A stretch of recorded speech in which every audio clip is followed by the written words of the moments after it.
The German Chancellor was sitting only a few feet away, cameras were rolling, and nearly 1.6 million people were watching live. Then Trump pointed toward the Chancellor's country and confidently declared that his father had been born there. Don't forget, both my parents were born in EU sectors, okay? I mean, my mother was Scotland, my father was Germany. My father's from Germany. Both of my parents are from the EU. I have great respect for Angela, and I have great respect for the country. My father is German, right? Was German. Born in a very wonderful place in Germany. Trump just tacked on a random lie because, why not? When he was talking about German Chancellor Angela Merkel. I have great respect for Angela, and I have great respect for the country. My father is German, right? Was German. Yes, it's true. Frederick Trump was born in a very wonderful place in Germany, New York City, in 1905. My father was born in a wonderful part of Germany, very West Germany, and... So, Dermot, what first brought you into show business? Well, John, it's an interesting question. We haven't got all night, of course, but I don't know how this happened during the break, but this guy's very, very convincing. I'm still here with the brilliant John Cleese and Charlize Theron.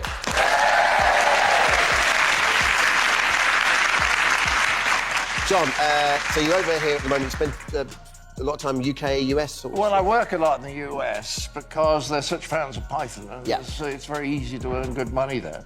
And I don't have to be here in the winter, which I refuse to do. I mean, people have a bucket list, and I have one thing on my bucket list, which is that I never want to be cold again. As objectively as you can, if such a thing is possible, have you noticed that America's different now Trump's in power?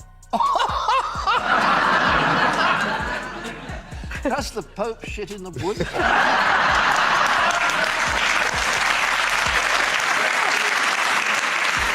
what way, though? Like, we see it obviously here from the news. It's completely mad. What, on the ground there, do you feel it? People don't want to admit how mad it is. But Eric and I were on tour, and we went on stage the night after the election. And we get out in front of 2,000 people, and they're sitting there like this. They cannot believe what's happened. And we said it's our duty to cheer you up tonight. They all roared and clapped, but it's completely mad. I mean, the guy says, 3 days ago? He says, I've sent an armada towards North Korea. And then we find 2 days later that it's actually sailing in the opposite direction.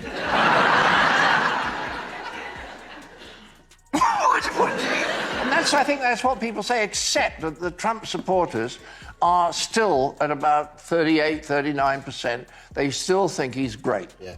But these are the stupidest people you've ever met. The one I thought was just wonderful. There was a woman on supporting him, and somebody said, what do you feel about that time when he was recorded on the bus saying, if you'll forgive me saying so, that if you're a celebrity, women expect you to grab them or grab their pussy? Yeah. And she said he would never have said that if he'd known he was being recorded. In reality, Fred Trump was born in the Bronx, New York, on October 11th, 1905. That fact appears in his New York Times obituary and had already been corrected directly to Trump's face on 4 different occasions over 4 separate years before this moment. Yet he repeated the claim while sitting beside Germany's own chancellor. He spoke with absolute confidence, the kind that suggests repeated corrections no longer matter once someone has decided on their own version of the story.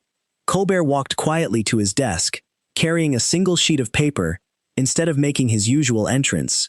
Before he even spoke, the audience sensed that whatever was on that page mattered. He announced that he had Fred Trump's birth certificate. The camera zoomed in so everyone could read it for themselves. It clearly said, Bronx, New York, October 11th, 1905. Not Germany. Never Germany. The Bronx.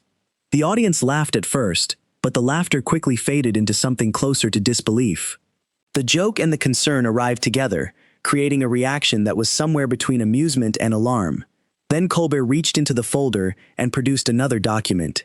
It showed Trump in a recorded interview saying, "My father is German, was German, born in a wonderful place in Germany." Corrected. Another page followed. CBS News reporting Trump claiming his father was born in Germany. Corrected. Then another. Fox News in 2020. The exact same statement. Corrected once again. 4 separate corrections. 4 different years, 4 times someone pointed to the official birth record. Yet now, sitting beside Germany's Chancellor, Trump once again pointed toward that country and repeated the same claim. Anyone raised believing a person's credibility depended on knowing basic facts about their own family could already see where Colbert was heading before he lifted the birth certificate once more. This is the same man who has repeatedly said he possesses one of the greatest memories anyone has ever had. The same man who claimed he graduated at the top of his class from Wharton.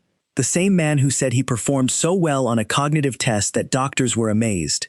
Yet here he was, unable to correctly identify where his own father was born.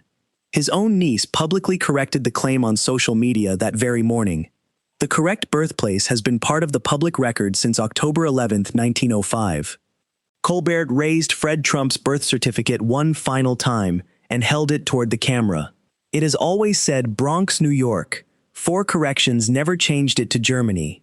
He quietly placed the document back on the desk, as though the evidence had already settled the argument. The real pattern isn't simply that Trump got his father's birthplace wrong. The pattern is that he was given the correct answer 4 different times and still repeated the incorrect one for a 5th time. A mistake that survives 4 documented corrections is no longer just a memory lapse. It becomes a choice. Continuing to say Germany, after repeatedly being shown the Bronx is documented across 4 separate years, and now there is a 5th public example added to the record. The comments are open. The birth certificate remains publicly available if anyone wants to add that 5th correction themselves. The following morning, Trump posted that his meeting with the German Chancellor had been fantastic. He never mentioned the Bronx, never addressed the birth certificate, never explained the 4 previous corrections, and never acknowledged the 5th claim. He moved on. The birth certificate didn't, and the pattern continued.